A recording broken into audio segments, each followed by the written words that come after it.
Well, hello and welcome once again to the DCL podcast, where we're inviting you to sit back, relax, and we'll be on our way shortly.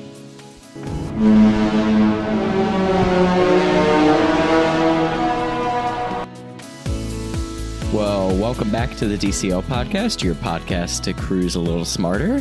I'm your host, Lake, but as always, I am not alone. I am joined by my Florida compatriot here, Christy. How are we doing today?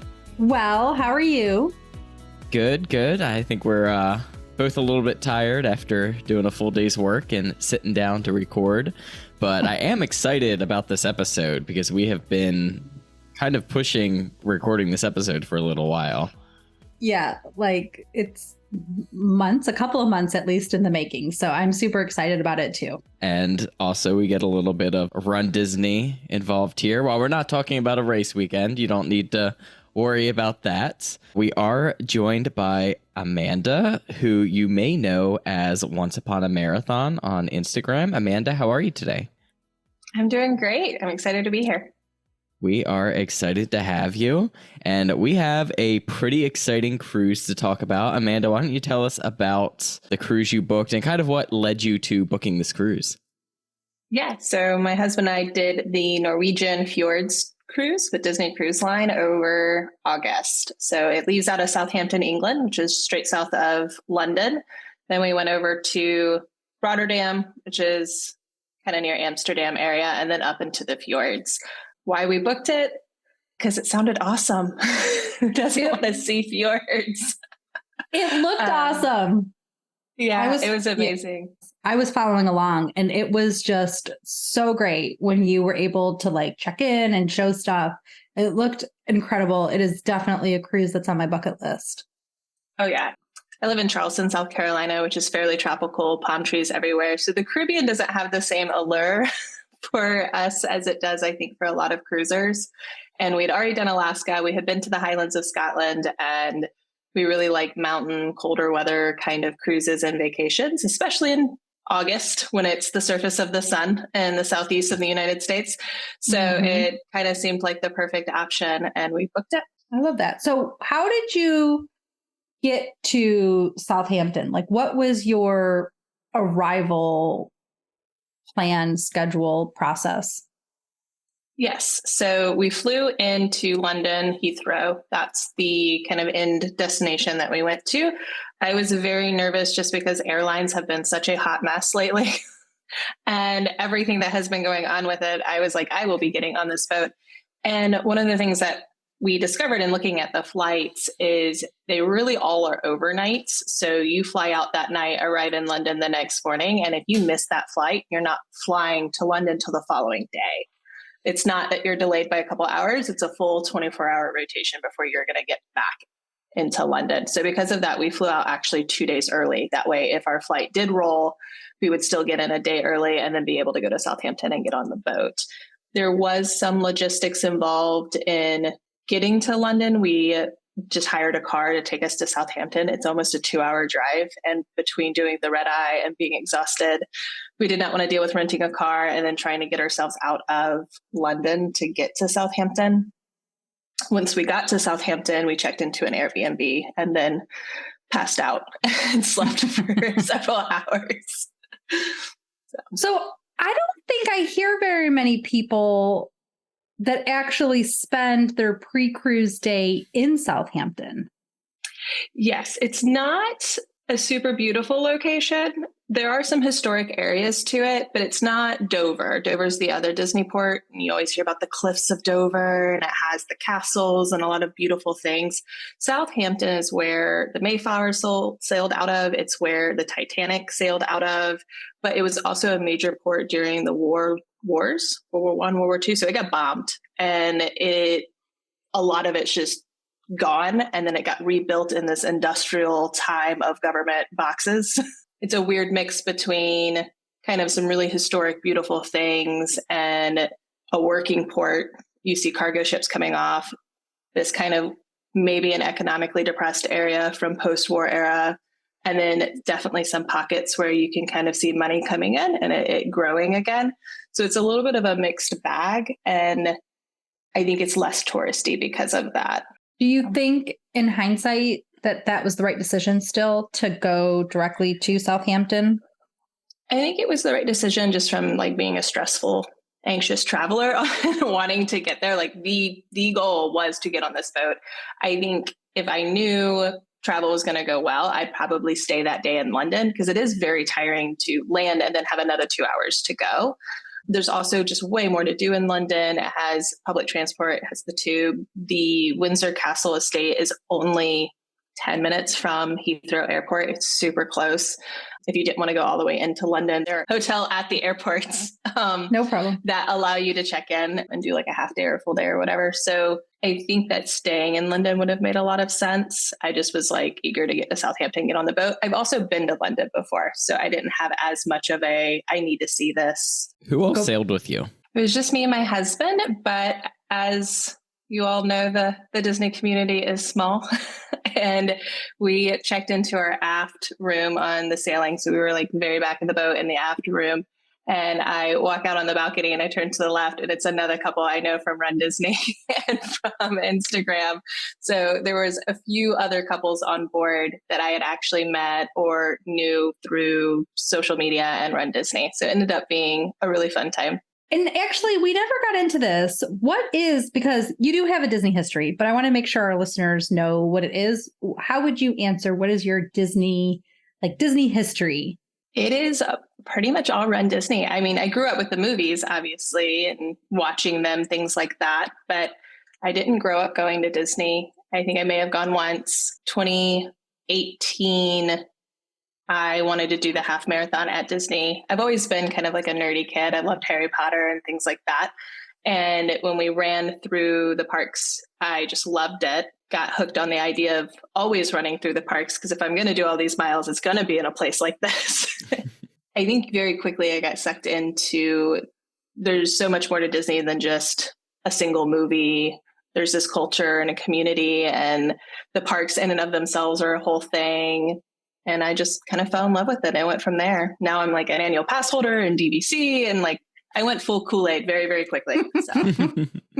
It's good like that. And was this your first cruise? No. Okay. So I told you I went full Kool-Aid quick, right? So as we were running, we have friends who are big Disney people. They love Disney cruising. And they're like, you have to go on a cruise. If you love the parks, you're going to love the boats.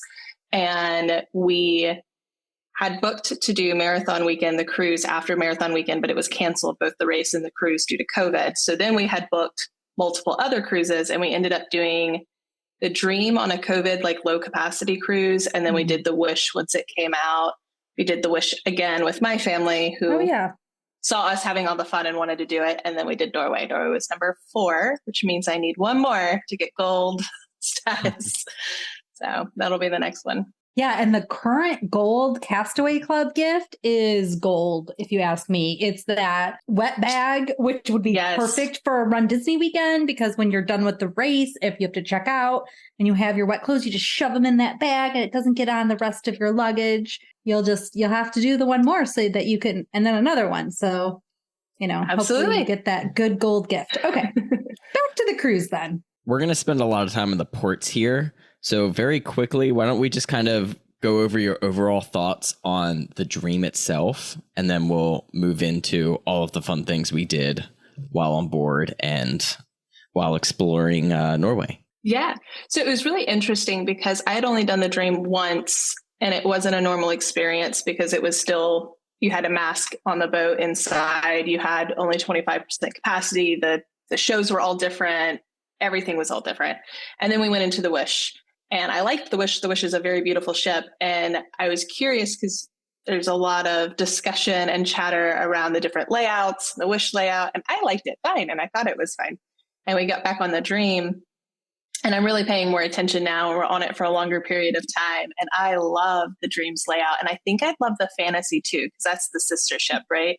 You will. And yeah. And the Wish has a lot more open vibe, but you also have all the people kind of walking by Tiana's Bayou and stuff like that. I liked how the district was all its own section and you could wander within the district and kind of be in that adult only space. I liked how the shows kind of felt separated off in the auditoriums and the theaters there. I loved all the pools, all the different nooks and areas. The adult only area felt a lot larger.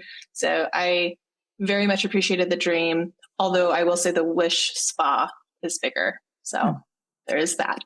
But then there's no running track on the Wish. So, and while the treadmills are fine and have lots of big windows, you're running on a treadmill, like, which is what I did 2 weeks ago for 6 miles.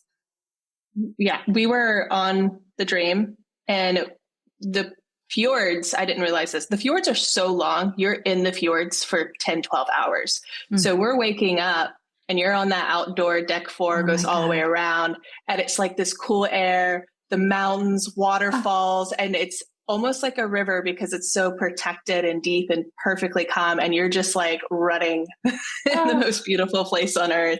And then, you duck in and get your coffee from the Cove Cafe. So that's a dream. And because it has to go so slow to protect the land around it, you literally aren't getting, like, if you run when you're sailing in the Caribbean, you're like getting attacked by the air, at least on one half of the ship when you're running around. And so, oh my God, that must be amazing. Yeah, it was beautiful for sure.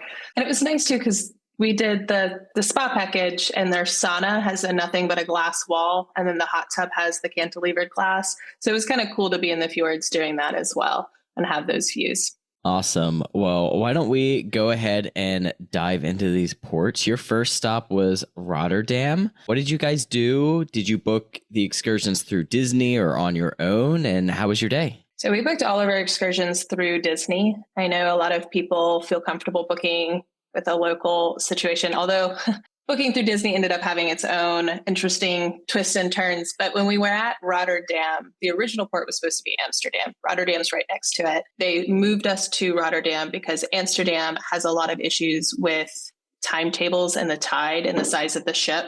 So you have to come in and leave, I think, on a high tide, which really limits how long you can be there. And there's only so many slips and spots and all this other stuff. So anyways, we got moved to Rotterdam. And a lot of people were really disappointed by it. Disney did offer an excursion where they would just bus you over to Amsterdam. It's like 45 minutes away. It really wasn't bad. You had to pay for it, but it was there. We ended up doing that excursion. We missed out on it at first. It booked out. And then, just stalking the app and stuff, we were able to get in on it. Got into Rotterdam, was like, this is a really cool cosmopolitan, like, fun city. I wouldn't have been disappointed had I been unable to get this transfer. But when we got to Amsterdam, you're like, this is why everybody talks about how amazing Amsterdam is. So it makes a lot more sense. Very cool port. It's funny because going into the cruise, I wasn't super excited about Amsterdam. I'm not a big city person. I really wanted the fjords and the outdoorsy stuff and the hikes. So glad Amsterdam was included as part of the whole itinerary. Such a fun city to be in. All the canals, we just wandered around. We had no plans and walked up. There was a guy with a boat making Aperol spritzes. He was like, $20, hop on. I was like, that's us. We jumped in, and he just kind of went through with some other people, give us a tour in the history and talking about the architecture of these houses and the Dutch trading company and the history of it all. And it was probably one of our favorite days of just walking around. We had perfect weather, which always helps too. So was there any other... So I'm curious about Amsterdam for a couple of reasons, and our listeners can be listeners. Here's why. Because if you do a river cruise, which you can do through Adventures by Disney, they stop in Amsterdam. So if you take the Rhine, and the Rhine ends in Amsterdam. And I am doing a river cruise conference in March. Plus I'm doing the river cruise in December. So I am going to Amsterdam twice. So I definitely am wanting all the Amsterdam tips. But it sounds like you can just hop on a canal tour. Oh, yeah. So when you get to Amsterdam, the buses, they dropped us off in this city center thing on the water. And it's literally, we walked off, all the riverboats, cruises were just lined up. That's where they stopped. And there's also a massive, it's where the train station is. It's where the ferries are. It's just the hub of everything. That's the moment Nick and I decided we were doing a river cruise, because we were like, can you imagine just getting off your boat and being here already? Mm-hmm. And we're like, add that to the bucket list. So we walked around. I knew Amsterdam had canals. I didn't realize it was like Venice, completely built on water, and that all these houses are on stilts effectively that are sunk into this water. I thought there was just some canals to help like move water away or for strategic purposes. It was really cool to see that the whole city is really on the water like this. It's 90 miles of canals. Wow. Like that's how you get around. And there's all the canal houses. People live on the boats there, and lots of fun little shops. And even though you have these little nooks and alleyways, you also have these huge squares with massive cathedrals and, you know, all of the history and the museums and the fun stuff like that. We went and found the Anne Frank house. We didn't have any tours booked, but I would love to go back and book a bunch. It was one of those things that I felt like I got a good taste of the city and saw enough that I would love to spend more time diving a little bit deeper into it. Yeah, like you do. I mean, there's some places I go. Really, but you specifically are good at the deep dives, just in general. Everybody, listen, go to her Instagram, Once Upon a Marathon. Anytime there's anything breaking with Disney, there's a lawsuit with Florida, she like analyzes every part of it. And I don't have to read the news stories because it's all broken down to me by Amanda. It is perfection. So Once Upon a Marathon, make sure everybody goes there. I appreciate it. I just like learning things and trying to understand how it all fits together in the bigger picture. And Amsterdam's one of those cities I'd love to go back to. There are some cities I go to and I'm like, this is what I've done. Like I've seen what I've needed to see here. I can pass from now on. But Amsterdam, I would definitely do again. And I think that doing a river cruise with it is going to be awesome. It's a very walkable, friendly city. Coffee shops do not sell coffee. I was looking for coffee. I walk up to the store that says coffee shop. That's not what it sells. No, like it's a cultural thing. To a tourist, it was very, very confusing. We eventually found a coffee shop. It's where the cookies are. Like look for like the candy shops and the sweet shops, and then there's coffee there. But that took a while to find coffee. Well, this is a good tip, especially since the first time I go to Amsterdam, I will be with my son. So he doesn't need to be at that kind of shop. That is good to know. That's like one of Katie and I's things too, is like, we're like, oh, we got to buy like local coffee. They advertise it with the picture of the coffee cup. It's like, there's a coffee cup and it says coffee shop and then it says whatever for 5 grams. And I'm like, I'm not like great with the metric system, but I'm pretty sure that coffee is more than 5 grams. Not coffee shops are not coffee. That is fantastic information. So like food in Amsterdam, it's weird.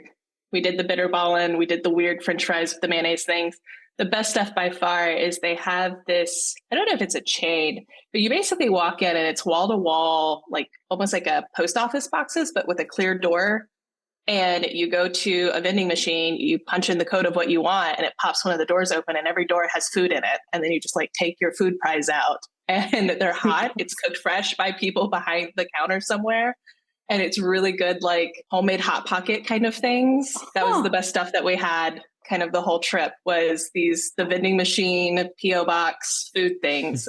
There are YouTube videos on it. They're actually really good. Are you really good at trivia? Do you play trivia on Disney Cruise Line? And also, do you win? A lot of random knowledge. I don't know that my knowledge would be super useful in trivia. I feel like they asked, I don't know.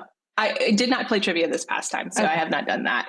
I have done Disney trivia outside of Disney and done well with it, but those are easier questions because they don't expect a Disney audience. So I can like sneak in there and win the day. So after Amsterdam, we make our way up to the fjords. Do you have a day at sea between that? Yeah, there was a day at sea moving in to the fjord part. And it was mostly because we didn't do the fjords in order. Like we didn't just go up the coast. Our particular itinerary went to the middle of Norway's fjord area. And then we went to the top and then we went down. And I say the top of like the normal part. Norway itself is a very long country and you can go all the way up to like near the Arctic. We were just in that lower portion where the main fjords were. So we did a day at sea to get up to the middle there. So why don't we get into the fjords here? Why don't you tell us about what that day consisted of? Did we get off the ship at all for either of these? Yeah, so I got off the ship at all of the ports.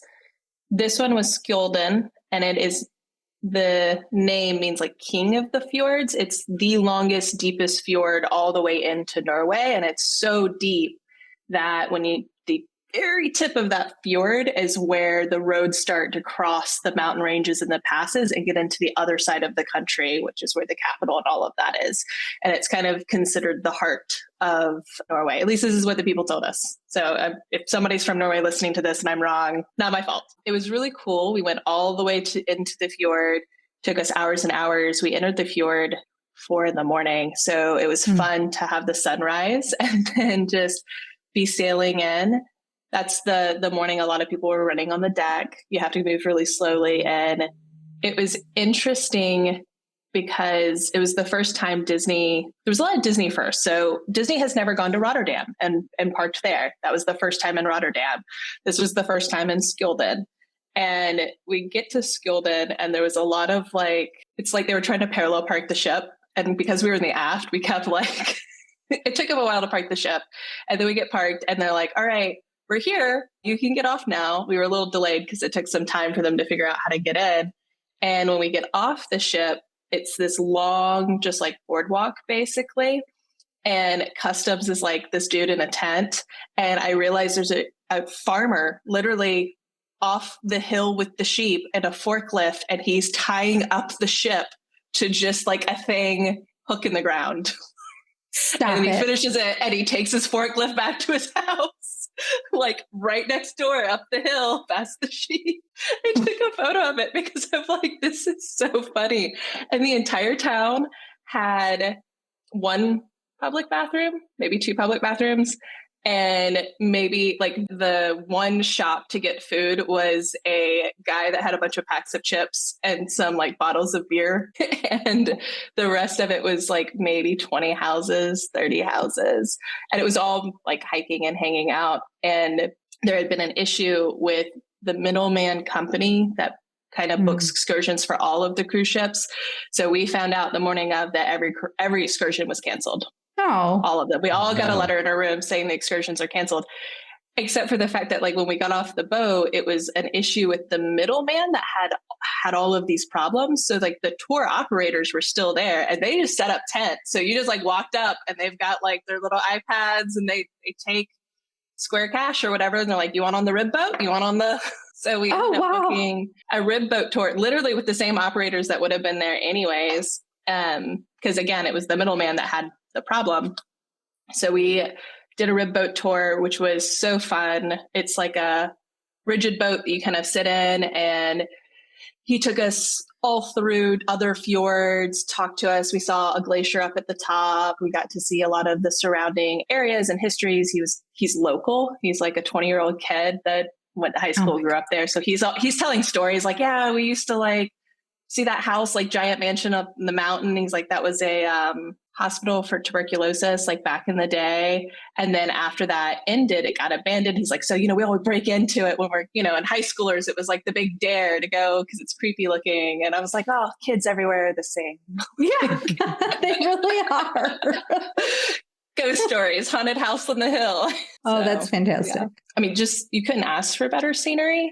It's just stunningly beautiful. And the ship, again, just kind of edged up next to this tiny little boardwalk with the guy in the forklift and the rope on the stake in the ground.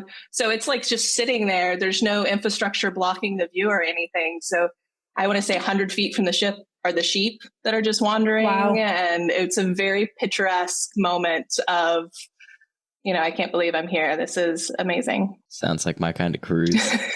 The next port that was not the next port. I'm lying to you. Njordfjord. Yeah. That was the next port that had more of a city to it. There was more people there instead of being 5 clapboard houses. There were actual metal buildings and roofs and things like that. And we had booked a excursion in which we got on a bus, drove over the mountain to a fjord over, and then took a speedboat ferry. When I think ferry, I think of a big boat. This was more a guy's boat. Your buddy down the street. But it was a ferry. It was a ferry that held maybe 10 people. But we got on it and went out to this island. It's where there was an old monastery. It's now in ruins. And we got to tour the monastery and walk around. And it was very cool. The person who gave the tour is a local historian. a lot of historical overview around the old gods, Thor and Loki and all of that, and then how Christianity was coming in, and this church would have been like the first move of Christianity into this region. It's almost 1,000 years old originally. Over the years, various churches and peoples and things like that.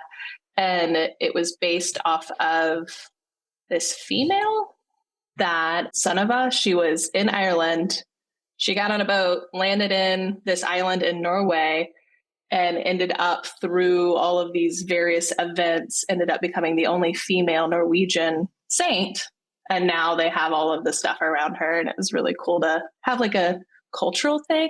We were going to do a stave church and that got canceled again with this tour guide issue. So it was kind of cool to get to do some cultural things and get to see some of the more history of the region and kind of the different influences and stuff. So, but that one was booked before the cruise or like before.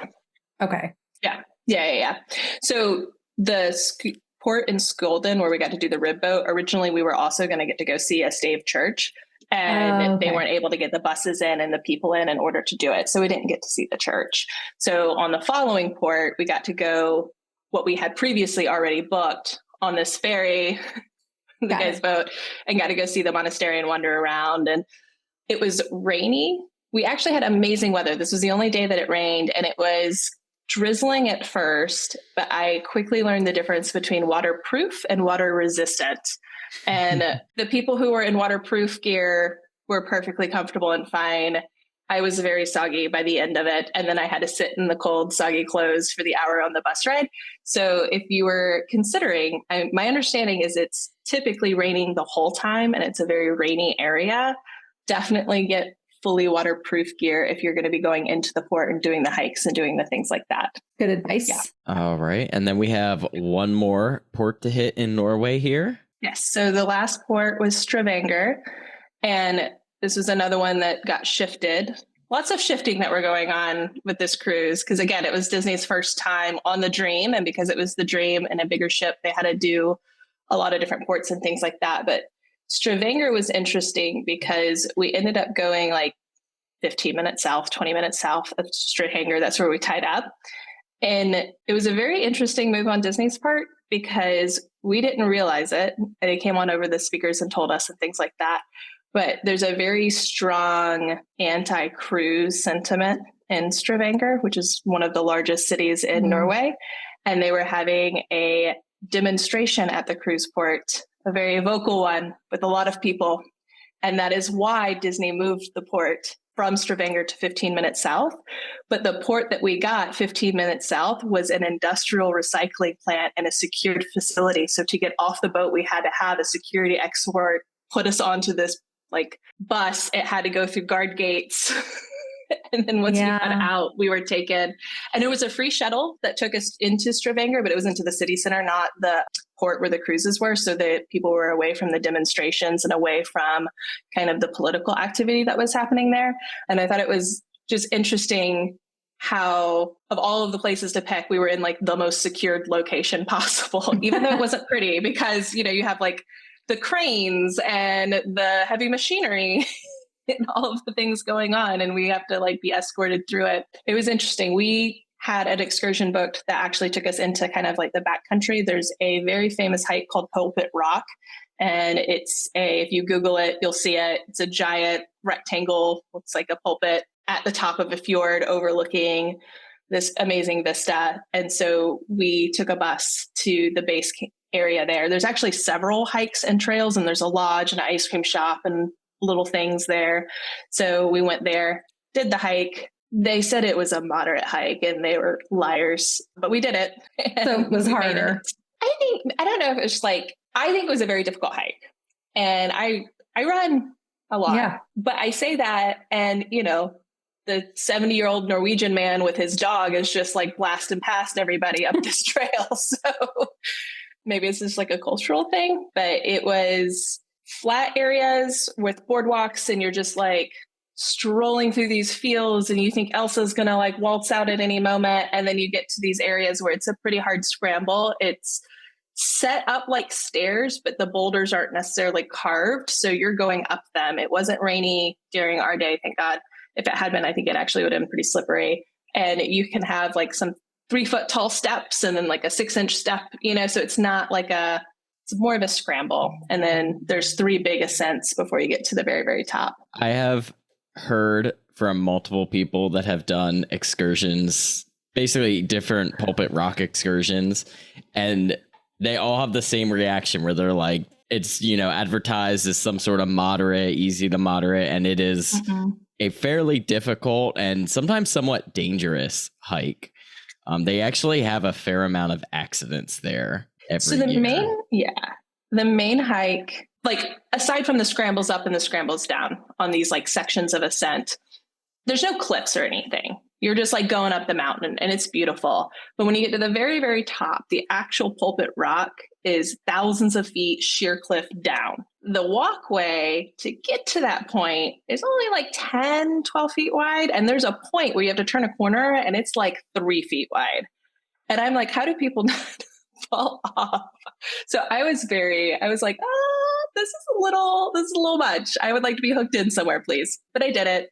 I went through, I took the photos, and there is a beautiful vista right before Pulpit Rock. Like you can see Pulpit Rock from it that has the same view, but not the sheer cliff face. So that would be my recommendation. Hang out there. Oh, and they gave us lunch. So we had backpacks on us. We actually had our running hydration vests so that we would have water on us, and then we put the food inside of it.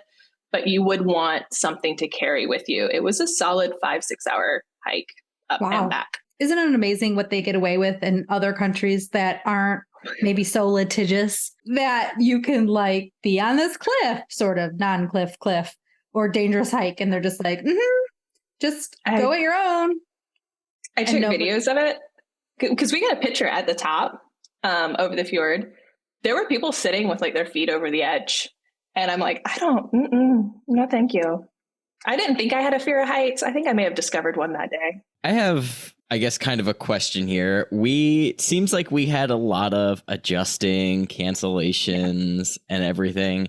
And hindsight, talking about it now, you were like very calm, very much like, yeah, we just went with it. Was that how it was for you, like in the time? Because obviously we spend a lot of time and money planning these things, and not everyone handles that super well. Yeah. So like for me, it wasn't a problem, or for my husband. Like we're pretty roll with it. Like once we travel, like I want to make sure I get there on the boat. I'm very like, we will put all of the safety nets involved. But our whole point was we wanted to get out and see Norway. If we had our hike canceled at Pulpit Rock, we would have gone exploring the city, or we would have seen if there are other hikes that we could do that are closer by. When we were in Golden, we were supposed to get on a bus and then ride for an hour to go see the Stave Church. And then that got canceled. So I was like, I guess we're going to be around here. There's the rib boat. Let's do the boat. Let's go find a hike somewhere and let's kind of see it. So it didn't really, like, we didn't even know with Rotterdam versus Amsterdam, we didn't get the bus to Amsterdam until 3 weeks before we took the cruise. We thought for sure we were going to be in Rotterdam before that opened up. So we're pretty flexible people anyways. Like it didn't bother us, but there was a lot of people on the cruise very, very upset about it. And it was such a wide reaching cancellation. Like every single person on the boat was affected by the first port. People had stuff canceled in the second and the third port as well. The second port, I think it was related to the weather. Like you don't want to be on a rib boat when it's raining and miserable. And then in the third port, I think the political demonstrations maybe canceled some of the city walking tours and things like that. Some people had literally every single excursion they booked canceled. The whole cruise. It's one of the differences between doing a cruise to a place where it is so dependent on weather. Like we got lucky with Pulpit Rock that the weather was nice. If it hadn't have been, it wouldn't have been safe to do that hike. We wouldn't have gone and we would have had to figure something else out. Whereas with the Caribbean, most of the Caribbean's kind of built that you're going to get there no matter what. I know there's some tender ports where if the water's really rough, you won't make it. But for the most part, you're going to go. And the excursions are kind of very similar or the same from island to island. I'm not trying to generalize, but you know what I mean? Like very similar in the way that has been built out, that area of the cruising. Whereas with Norway, each port is so different. And a lot of it is heavy outdoorsy, which means you're kind of left to the elements of that, kind of have to roll with it. Yeah, 2 more questions before we kind of move out of the excursions and we talk about the ship a little bit. One would be, is there anything you wish you had done differently or, had wished you had booked something different? And then 2, of all of these amazing experience, what was your like peak moment? What was your like, yeah, this is what I'm here for moment? I don't think I would have. I'm very happy with all of our choices. We ended up doing the late seating, which was the first time that we had done the late seating. And I thought there's no way I'm going to make it to 8 p.m. or whatever it is without eating. And it ended up being great because we were so exhausted from doing the ports, and we were in the ports all day, that we'd come back at like 4 or 5, pass out and take a nap for an hour or 2, and then either order room service or snack somewhere near the pool deck. And it was nice because everybody else was, in the main dining. So we could really view these amazing fjords as we're selling out with the sunset. And then by the time it's getting dark and you couldn't see anything anymore, we were now going to our main dining, and we had food or room service to tide us over. And I ended up really liking how that worked out with being such a excursion port heavy experience and itinerary for us. So I was happy with that a lot. I would do that again for Team sure. Late dining all the way. I will say the thing that we didn't get money out of, we bought the rainforest room package on the boat. And I just had these grand dreams of being in that hot tub, watching the mountains of the fjord float by. And I think we were in there for 30 minutes once the entire cruise, because we were getting up, going to the port, doing these big hikes, doing these ferry rides and excursions, that by the time we got back in, the spa was already closed and over with. The 2 sea days that we had, they were so packed. I didn't realize there's only like 8 of the loungers, and the hot tubs only really fit like 4 or 5 people. So for all of the people that had booked the rainforest room, it wasn't really easy to get space, and it didn't end up being worth it. So I probably wouldn't buy that for that cruise. That makes sense. I don't understand you being team late dining, but you eat at home at like 5 o'clock or 5:30. Listen, I get it. I don't know. Something about the crew. Actually, you know what it is? I love eating like 3 dinners when we're on the cruise. That's you order your room service, then you go and you grab some chicken tenders, then like you go and see the show, and then you go and you have a whole other meal. Okay. That I can understand and I can accept.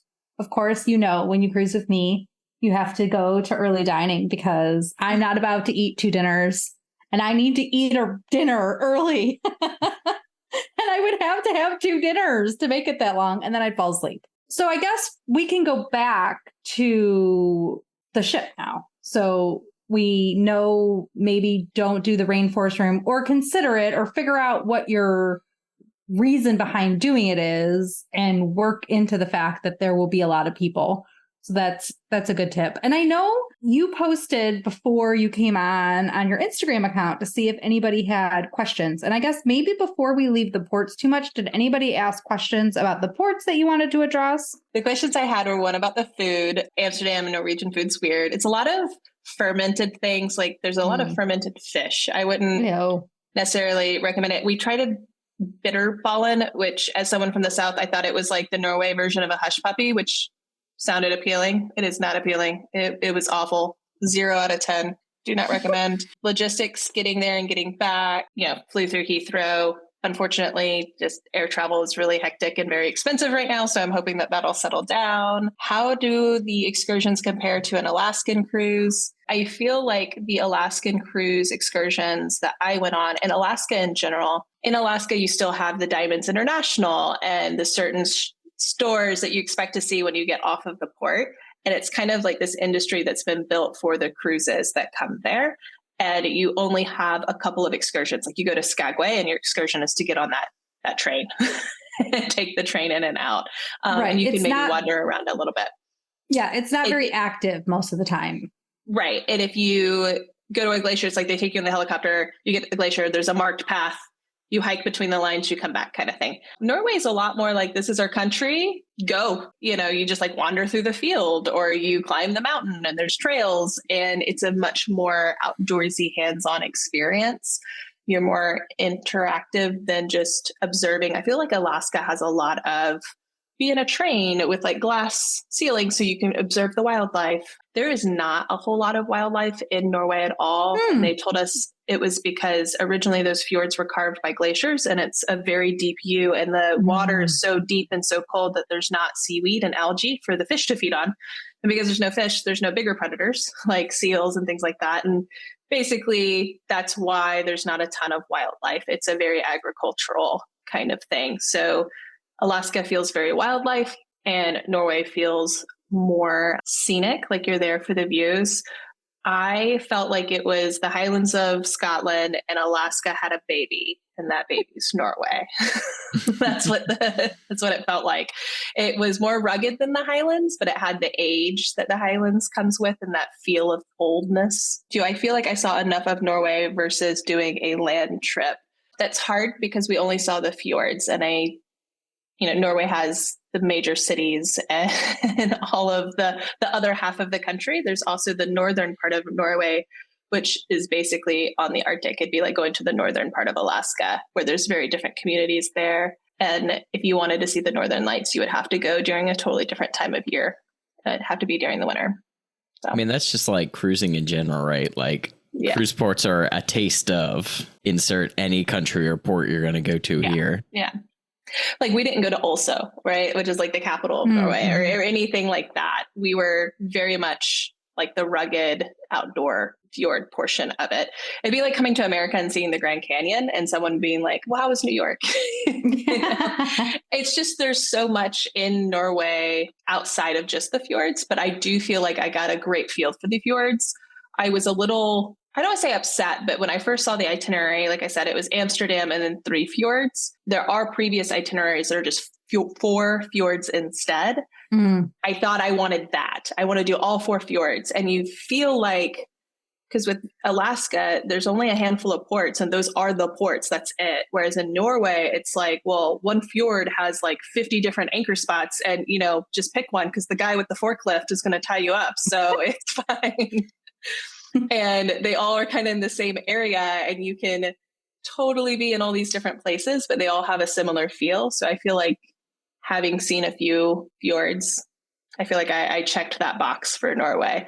If I went back, it would be probably to either go super high north or to do the city. Are there things that you can think back now after your cruise that are like good DCL cruise tips?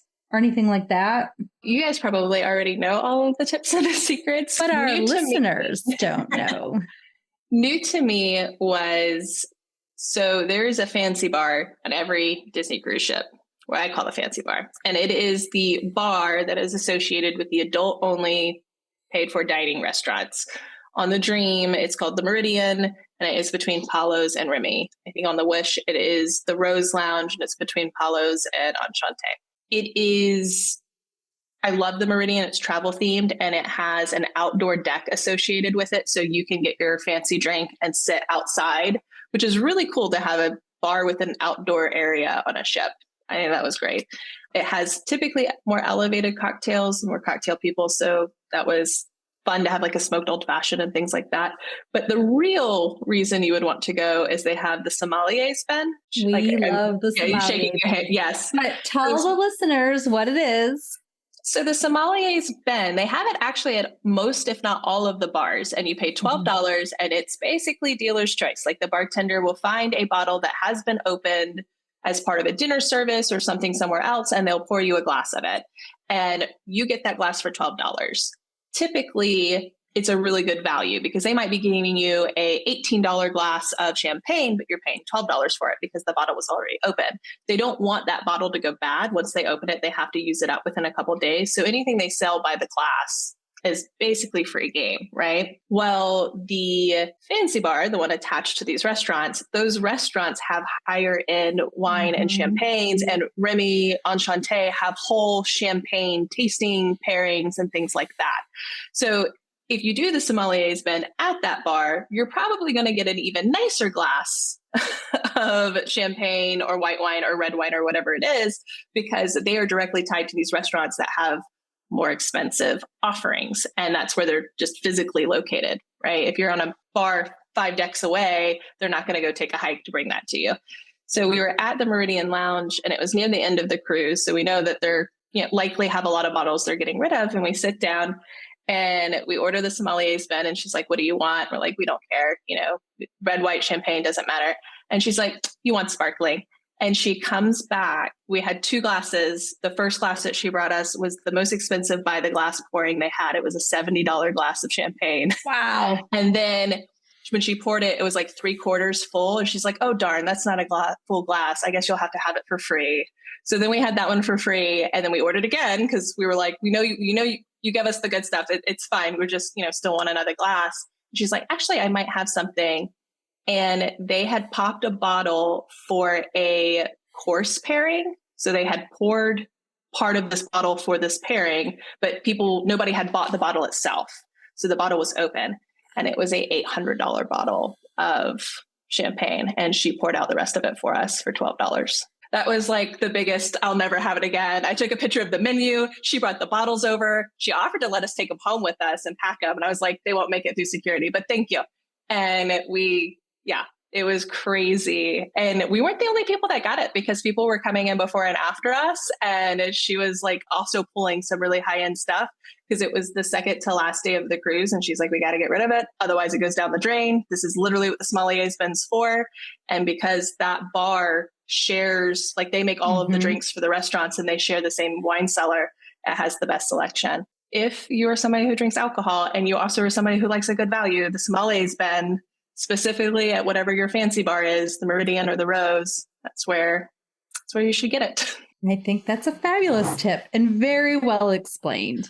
Yeah, we are well versed in the sommelier bin. And oh, yeah. In our group, when we all did a cruise together in July, utilized that bin often at the Rose. It took me 4 cruises to find it. And I am very much a fan now. I was like, this is the best idea ever. The nice lounge always has like the most and the best selection though. Oh yeah. Yeah. It would make sense though, because they're attached to where all the good stuff's kept. So when they open it, they're going to leave it there. It's a good idea too, to let the bartender pick, because you can tell them you want a red, you want a white, or you want a sparkling. And then, or I like your idea, Amanda, where you just say, I want you to pick. And then they pick the best. We like all of them. So it's not, we're just whatever you have on hand. And yeah, so they definitely made our trip. And we had been to that bar a few times before because we really liked their smoked old fashions. And it's hard to beat having a smoked old fashioned sitting outside on the deck, watching the fjords go by. So that was and the other thing, I didn't know you could get the Palo bread service, like the crazy big plate of all the different types of bread and charcuterie. They'll deliver that to the Meridian bar. They'll just bring it right out to you. I didn't think there was food served there. And I was feeling kind of hungry. I was like, do you want to go get some chicken tenders? And the waitress heard us like, oh, do you want just like a bread service from Palo? It's like $10. And I was like, yes, absolutely. Yes, I do. It's like the best thing I've ever heard. So that's awesome. Yeah, so the late seating we were talking about was not hungry or starving because we were doing these sorts of things before we got there. Very cool. We have a couple more minutes here. Why don't we just hit like some highlights from the actual ship, like maybe favorite restaurant, favorite meal you ate? Did we do any specialty dining? All of them. We did Palo for dinner. We did the Remy brunch experience. I don't know that we've talked much about the Remy brunch. So why is it so much better? I'm determined to do all of them. Okay. So on the Wish, I have done Palo dinner, Palo brunch on the Wish, and I've done the Enchanté full, I want the whole Michelin shebang at Wish. When we were on this ship, we did Palo dinner and we did Remy is brunch. Remy brunch experience. I know Remy and Enchanté are basically kind of very similar things, very similar chefs, the whole nine. So I'm kind of putting them together here. Lump them together. I liked the brunch way more than I liked the dinner. I did the dinner at Enchanté and we did, I think my husband had like 3 glasses of wine. I had 2. We did the 7-course tasting meal, but it was like $700 when it was all said and done for the 2 of us. It's very, very expensive. And the food was good, but it was a bit of you're there for the production of it as much as you are for the food.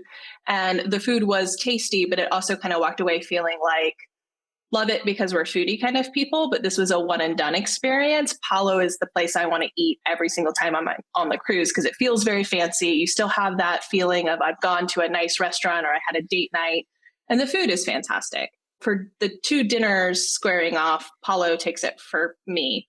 When we got to brunch, Palo brunch is incredible. I loved it. But I liked the fanciness of the brunch at Remy at the brunch more than I did dinner. So when we were at the brunch, they brought this thing and it was like almost like a savory crepe with crab inside of it.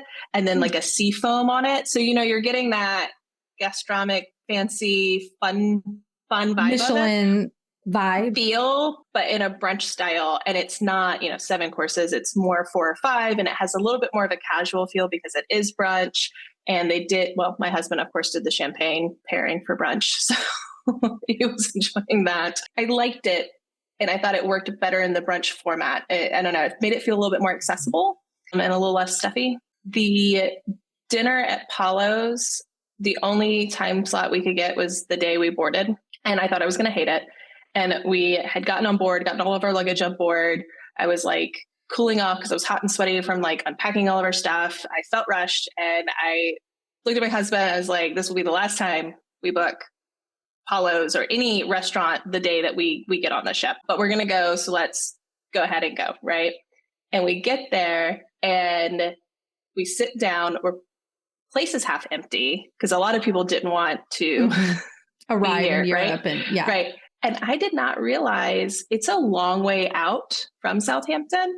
So we're sitting in this brunch, passing the English countryside with all of these castles while someone just like pours my glass of wine and brings me dinner. And I'm like, this is the best way to start a cruise. Like, what was I thinking? Like everything I said before, take it back. Like this is every cruise we will be booking a dinner on the embarkation night because it was so nice and quiet and the views were amazing and we could just kind of enjoy it. And then by the time we were done with dinner, we were ready to have fun and really kick off the vacation. So didn't think I was going to like it. And then it turned out really well. What time was divine. your dinner? Yeah, it does. Oh, and so the Palo's has the outdoor area that they share with the bar. So we saw a castle and I was like, was that a castle? And the waiter was like, you want to go out and take a picture? So like, I'm running out on the deck, taking pictures, coming back in. So it was great. That really is like a good pro tip. If you're sailing out of Southampton, book Palo dinner the first night. And I have to think that Dover would be the same, only you would have the cliffs of Dover as you're sailing out, right? I think Europe is just so much more scenic. Whereas in the Caribbean, you hit open water pretty fast in the Caribbean. You know what I mean? So there's a lot more land viewing in, I think, European itineraries. Because that idea of it taking forever to get out was very new to me. Because again, in the Caribbean, you hit open water pretty immediately. So it took us about 2 hours to get out of the riverways of Southampton. And I'm calling them riverways. I'm sure there's real words for them. But it took us about 2 hours to clear all of the land masses. When we were in Rotterdam, it took like 2-3 hours to clear and take the river out of Rotterdam. And Rotterdam was another city that got leveled during the war. As we're sailing out, there's all of this industry and all of these things built up along the river on our way out. And it was the Dream's very first time in Rotterdam. Well, a group of Disney fans and Run Disney participants were there at the boat greeting people. I got to meet Shani. She's a big AWD Roll Disney person. Got to meet her. Well, when we were sailing out, it's dark. It had to be like 10, 11 o'clock at night. And we're, going through the river. And it takes so long because you're moving so slowly. Somebody had parked their car at like this point and was blasting Lion King to the ship. And then the whole ship's coming out and like singing back. And it was like this Disney moment between the ship and the shore on the way out. And it was just like such a fun, you could just tell these people who were literally driving and following the boat out, like for hours, we had this escort of Disney fans, like tracking the boat out and playing music and doing fun stuff. So it was kind of like a fun, like you just don't expect that. That's very cool. Honestly, we could talk to you forever. And so we definitely want to have you back again because I've always, like I said earlier, appreciated your like take on things and your explanations. we've discussed the sommelier bin, and I can promise you we haven't discussed it as well as you just did today. So we definitely want to have you back for like more DCL tips and stuff for our listeners. But why don't you let everybody know where we can find you on your little place of the internet? So you can find me at Once Upon a Marathon at Instagram, or I have a website, onceuponamarathon.com, which is all Run Disney stuff. Well, I think that's a good place to take us out. Amanda, thank you again so much for coming on and sharing your experience aboard the Disney Dream in Norway. And we will see y'all next time. Bye, guys. Bye, everyone. Bye. Well, that's going to wrap up our show. Once again, we want to thank Amanda for coming on and sharing her adventures on the Norwegian Fjords cruise. You can follow Amanda on Instagram at Once Upon a Marathon for all your Disney and Run Disney deep dives and breakdowns. It's a really awesome account with a lot of really thorough information. If you're enjoying the show, we greatly appreciate you leaving us a 5-star review on Apple Podcasts. We would also like to thank our Patreons who make this show happen each and every week for us. You too can help support the show by joining our community by visiting patreon.com/DCL podcast. Whether you are boarding a cruise, enjoying a trip to the parks, or adventuring outside of Disney, on behalf of myself, Steve, Christy, and Nova, we want to wish you smooth sailing and safe travels, and we'll see you next time on the DCL podcast. The DCL podcast is not affiliated with the Disney Cruise Line, Walt Disney Company, Adventures by Disney, or Run Disney. All of the opinions expressed on our shows are those of the hosts and the guests who appear on the show. If you have any questions about any of these products, please contact the Walt Disney Company.